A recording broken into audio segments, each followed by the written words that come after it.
Dans la veille, et justement, on a appris que une des communautés de la veille, justement, a eu un prix international. De quoi il s'agit concrètement? Oui, ça concerne la communauté d'Andokpomé à travers la forêt communautaire de ce village. En 2010-2011, ils ont reçu un appui financier de FEM qui leur a permis de mettre sur pied un certain nombre de projets qui dans le but de gérer durablement cette forêt. Et la forêt en question, c'est une forêt qui fait 103 hectares et mise sur pied, gérée jusqu'à nos jours par cette communauté. Selon l'historique, la forêt a pris naissance à partir des années 1970 suite au passage de feu dans cette communauté qui les a ruinés.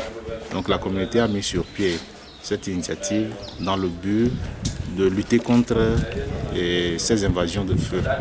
Et en y mettant plus de feu, en dégageant des limites jusqu'à avoir cette ceinture verte autour de cette localité.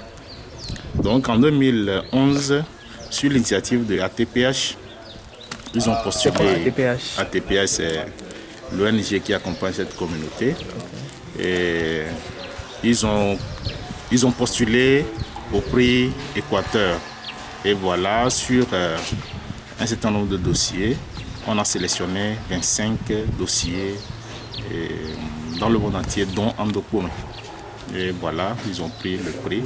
C'est une première du genre au Togo où on décerne un prix en faveur d'un écosystème. Comment s'organise Le premier prix pour l'État togolais. Comment s'organise la gestion de cette forêt communautaire? Andokpomé, chapeau à cette communauté.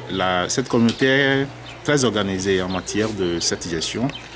Donc, c'est à travers le CVD d'abord et avec l'aide de PAFN et de FEM, on les a encore réorganisés en comité de gestion de cette forêt communautaire.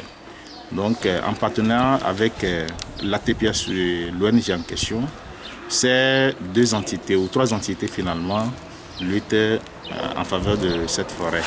Nous, en tant qu'administrateurs ou administration, nous venons les appuyer en technicité.